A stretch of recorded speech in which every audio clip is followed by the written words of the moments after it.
Here are 3 reasons why I'm still buying Harmony's native token called One. Even though nothing I say is financial advice, here's the thing.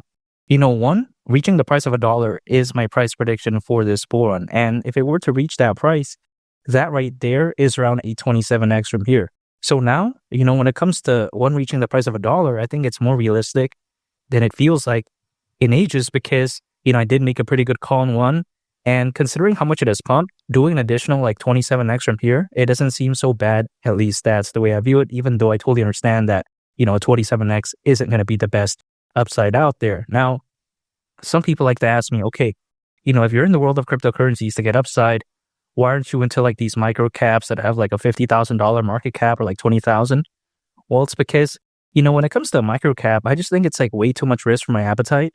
But then at the same time, I don't want to get into a dinosaur, like an Ethereum, like a Bitcoin, like a Solana, or like a BNB, where I don't think the room for growth is really there anymore. I'm not saying in the long term, but I'm just saying during this bull run, I much prefer something like Harmony's native token called One, which isn't a micro cap where it feels way too dangerous.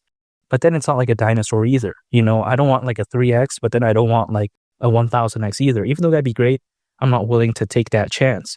So again, what is a perfect, balance in between or a perfect medium? I would say it's something like One, not too low in terms of market cap, but not too high. I like that. And it's only fitting, right? Its name is One. And, it would only make sense if it were to go to the price of $1 or $8, right? I mean, this right here just feels like a self-fulfilling prophecy, hypothetically, of course. But it's not like reaching the price of $1 is really that insane anyways, because if it were to go to that price, considering current circulating supply, market cap would be around $14 billion. So if you think about it, it's actually not that bad. This isn't even half of Shiba Inu's all-time high market cap.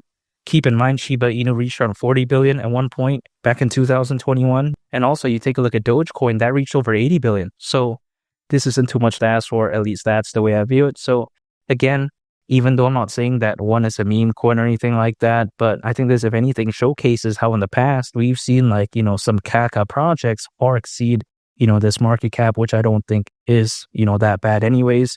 And again, a $14 billion market cap, we've seen far worse reach far higher. So I don't think it's too much to ask for. Now, some people may argue, okay, you like to say that it's going to reach the price of $1, hypothetically, all this type of stuff. But how can it do that if the fundamentals are bad? Well, I disagree with that because this actually brings me to my second point, which is why I'm still buying One. And that is because Harmony, I think, has amazing fundamentals. After all, Harmony, it's an open blockchain network. And it's even been stated that, Harmony's mainnet can run Ethereum applications while at the same time maintaining lower fees and having faster transaction speeds. If you actually take a look at this is actually very crucial because Ethereum, what is it known for, right? It's known for its amazing ecosystem, its fans, the hype. But what is it also known for on the flip side?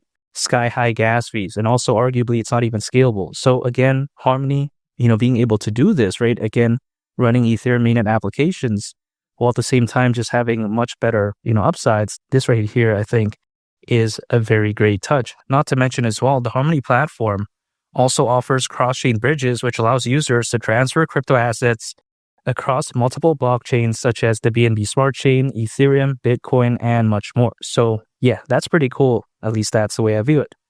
Now, here's the thing. Harmony utilizes something called sharding technology. And when it comes to sharding, I'm not talking about doing the number 2 in the pants. I'm not talking about that. The one that's stinky, like the Kaka. No, I'm not talking about that again. What I'm talking about is sharding, spelled with a D. And why is this so fantastic? It's because if you actually take a look at it, through this, Harmony does become a lot better. Scalability is just amazing because through sharding, the network is split into multiple sections known as shards, and workload on the network is distributed amongst these different shards. And as a result of that, again, Harmony does become very scalable. It's very fast and just very, amazing overall. So I think this right here is amazing. Now, is Harmony the only one that uses sharding technology? No. I mean, there's many others out there, or should I say some others out there that do use sharding technology. I'm not going to say there's a bunch, but you know what? Even though it's not the only one, I think it's great news nonetheless because it is amazing. And some people like to say that, oh, if it's not the only one using it, it's bad. Well, I disagree with that because there's more than one using it. I think if anything, it showcases that it works. Something else that, utilizes sharding technology is the Near protocol, which I'm very bullish on. And also on top of that, you take a look at Zilliqa, that also uses sharding technology. So yeah, I'm very bullish on this whole, sharding space, if that makes sense. But even besides that point, we take a look at Harmony uses a consensus mechanism called EPOS, or otherwise known as effective proof of stake. Now, this right here is actually very similar to the POS model, aka the proof of stake model. However, here's where things begin to separate, and here's why I think EPOS could potentially be a lot better than POS. Because if you actually take a look at it, right, while most POS systems, they reward validators for staking more tokens, Harmony's EPOS, on the other hand, actually penalizes validators who stake too much on a single node. Now, you may be thinking, okay, isn't this kind of counterintuitive? Why would that be penalized, right? But in my opinion, this is actually genius, because if you actually take a look on the flip side, what this does is that it does increase, decentralization. Now, of course, we all know that the more decentralized something is, the less likely it can, get hacked, or the less susceptible it is to attacks and whatnot, right? So it just makes it a lot more secure. And I do really like that when it comes to Harmony. That right there is the forward-thinking mindset that they have. They're like, okay, POS, it's worked well. And it's not necessarily a bad thing, but you know what? Things can always be improved, right? So EPOS, why not? That's how amazing Harmony is. And I do really like that. In terms of its fundamentals, is it the coolest? Is it the most interesting? Is it the most flashy? Absolutely not. I'm not going to stand here and say that, or should I say sit here and say that, right? But at the same time, it does have amazing fundamentals. And even though in my portfolio, there is a place for meme coins and fun projects like that, blockchain gaming projects, but I have to have one as one of my foundational pieces, because the fundamentals are amazing. And I think Harmony is going to be around for a very long time. So I do really like its fundamentals overall. And I think it's one of the best projects out there, even though it's not the coolest. At least that's the way I view it. And the third and final reason why I'm still buying one is because, as the old saying goes, a high tide raises all ships. I think the future of Bitcoin is very bright.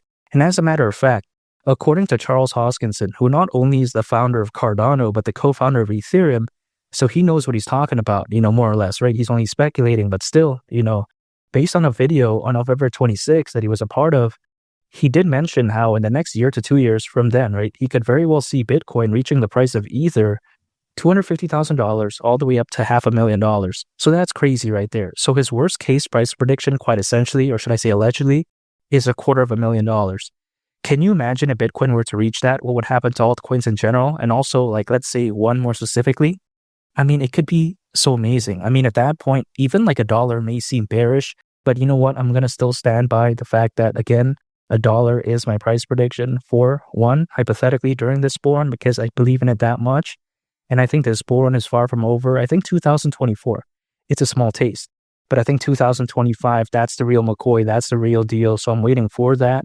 But as of right now, I'm staying patient, continuing to dollar cost average into one, any time on income, acquire, hold, and I just wait. That's it, because I've been acquiring one ever since the beginning of 2023.